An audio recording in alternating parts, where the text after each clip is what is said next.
ఎందుకంటే పోటీ ఎక్కువ ఉంది కాబట్టి 4 ఒకేసారి అడిగేస్తా.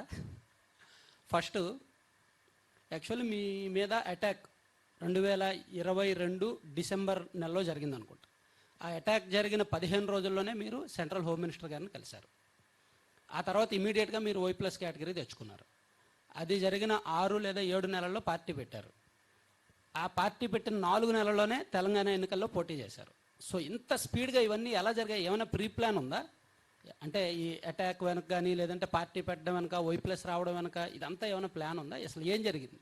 ఎందుకంటే అన్నీ చాలా పకడ్బందీగా జరిగాయేమో అనిపిస్తుంది. సో ఇది ఒకటో క్వశ్చన్. రెండోది, మీరు దీనికి ఆన్సర్ చెప్పేసిన తర్వాత రెండో క్వశ్చన్ మీరే అడగండి. సరే, ఓకే. 2022లో మీరు అన్నట్టు జరిగిన దాడి గురించి మీకు తెలుసు, రాష్ట్ర ప్రజలందరికీ తెలుసు. ఎవరు చేశారు, ఎందుకు చేశారు అనే అంశం పైన. దాడి జరిగిన తర్వాత నాకు జరిగిన అన్యాయం గురించి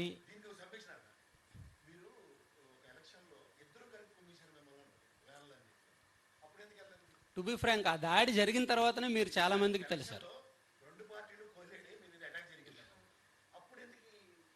ఎక్కడికి వెళ్ళాలి, ఎక్కడికి వెళ్ళలేదని మీరు అంటున్నారు.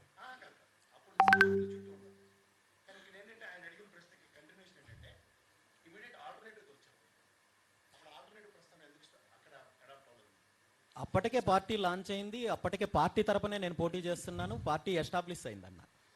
పార్టీ ఎస్టాబ్లిష్ అయిన తర్వాత మళ్ళీ జరిగిన దాడి రెండవ అటాక్. సో మొట్టమొదటిసారిగా దాడి జరిగినప్పుడు ఆ దాడి జరిగిన సంఘటన గురించి ఈ రాష్ట్ర ప్రజలందరూ చూశారు. సుమారు 7 గంటల ప్రాంతం నుండి 11 గంటల ప్రాంతం వరకు ఒక ఇంట్లో మహిళలు, చిన్నపిల్లలు ఉన్న ఇంటి పైన సుమారు 600-700 మంది దాడి చేస్తుంటే స్థానికంగా ఉన్న ఇన్స్పెక్టర్ దగ్గర నుండి, డిఎస్పీ దగ్గర నుండి, ఎస్పీ దగ్గర నుండి, ఐజీ దగ్గర వరకు అఫీషియల్ ఫోన్ నంబర్లు అన్నీ కూడా స్విచ్ ఆఫ్ చేసి పెట్టుకున్నారంటే ఇలాంటి సంఘటన ఎక్కడైనా జరిగిందా? నేను అంటున్నది 22లో నా ఇంటి పైన దాడి జరిగిన సంఘటన గురించి చెప్తున్నానన్న. దాడి జరిగినప్పుడు సార్, అంబటి రాంబాబు గారు అందరికీ తెలిసిన వ్యక్తి. బట్ రామచంద్ర యాదవ్ గారు ఆ దాడికి ముందు ఎవరికి తెలియదు, నాకు తెలుసు. సో ఆ తర్వాతే బాగా ఒక పార్టీ అలానేం లేదండి సార్. 2022లో దాడి జరగక ముందు కూడా నేను రాష్ట్ర వ్యాప్తంగా పర్యటన చేస్తున్నాను. ఆల్టర్నేట్ పాలిటిక్స్ గురించి 2019 ఎన్నికల తర్వాత రాష్ట్రంలో అనేక ప్రాంతాల్లో పర్యటన చేశాను. అనేక మంది పెద్దలను కలిశాను, మేధావులను కలిశాను, నాయకులను కలిశాను.